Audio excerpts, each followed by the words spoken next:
Assalamualaikum warahmatullahi wabarakatuh. Di sini saya dan teman saya akan mempresentasikan tentang korelasi Pearson dan korelasi Spearman. Korelasi Pearson merupakan korelasi yang mengukur hubungan linear antara dua variabel numerik yang berskala interval atau rasio. Nilainya berkisar dari -1 hingga +1. +1 korelasi positif sempurna, -1 korelasi negatif sempurna, 0 tidak ada korelasi linear. Dengan rumus Pearson bisa dilihat sendiri dengan keterangannya. Asumsi statistik yang pertama, linearitas merupakan hubungan X dan Y harus berbentuk garis lurus.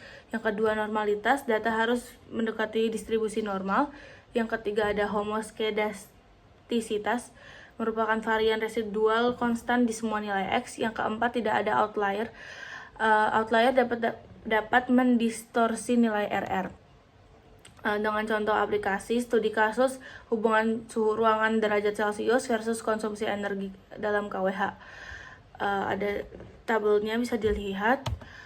Perhitungan manualnya, yang pertama hitungan rata-rata, yang kedua hitung konferensi dan standar defisiasi dengan hasil R sama dengan 0,98, merupakan korelasi positif sangat kuat. Interpretasi dengan nilai R 0,98 berarti kenaikan suhu berkorelasi kuat dengan peningkatan konsumsi energi.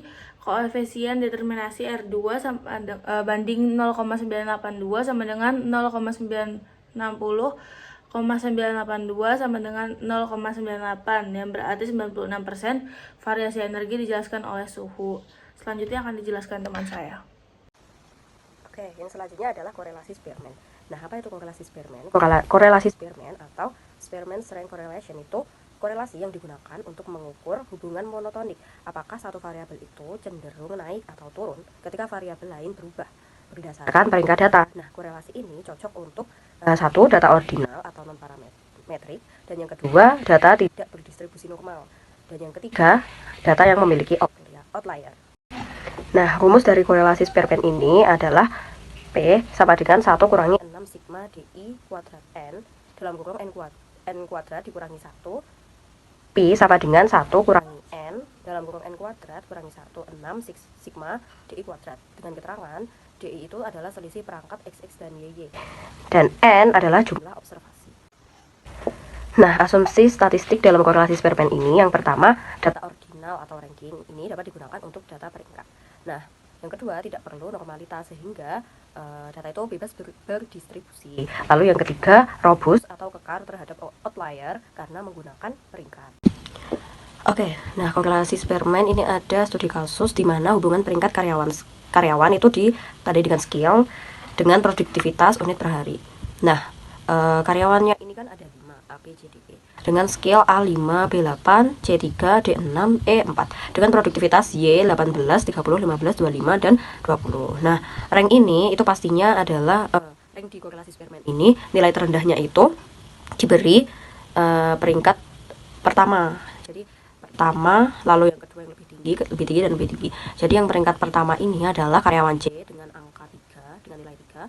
Lalu peringkat kedua adalah karyawan E dan seterusnya. Dan juga untuk rank Y itu adalah peringkat dari produktivitas si karyawan tersebut. Jadi peringkat satunya ini masih oleh karyawan C dengan produktivitasnya tuh 15.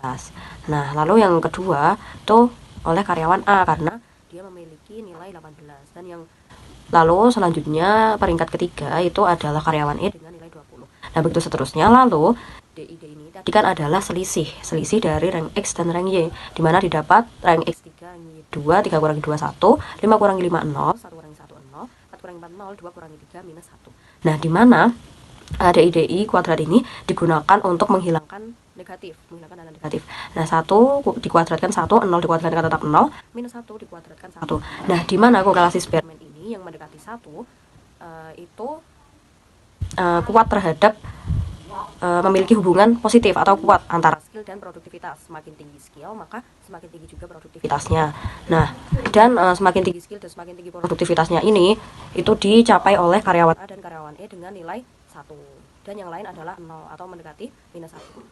Selanjutnya kita masuk ke perhitungan korelasi Spearman. Yang gimana jika hitung sigma D2 sama dengan 1 tambah 0 tambah 0 tambah 1 sama dengan 2, dan begitupun juga yang di bawahnya, maka pi sama dengan 1 kurang 6 dikali 25, buka kurung 25 kurang 1 tutup kurung, sama dengan 1 dikurang 0,1 sama dengan 0,9.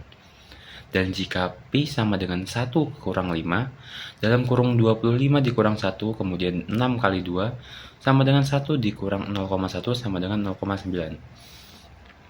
Sehingga dapat diinterpretasi bahwa pi sama dengan 0,9 menunjukkan hubungan monotonik yang sangat kuat.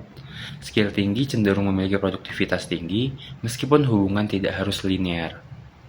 Setelah itu kita masuk ke perbandingan korelasi Pearson versus korelasi Spearman, yang dimana dari tabel tersebut kita bisa dilihat dari Pearson dan Spearman ada dibagi menjadi tipe data, sifat hubungan, syarat distribusi, sensitivitas, dan contoh kasus. Kita masuk di Pearson. Pearson tipe datanya biasanya numerik, sedangkan Spearman ordinal atau numerik non-parametrik. Di sifat hubungan, Pearson termasuk linear, sedangkan Spearman masuknya monotonik.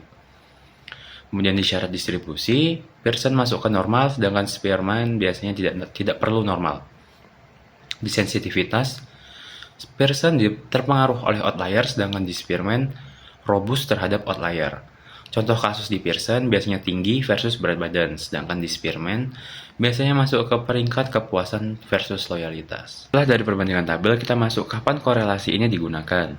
Korelasi Pearson digunakan jika data numerik dan memenuhi asumsi normalitas. Yang kedua, ingin mengukur hubungan linear.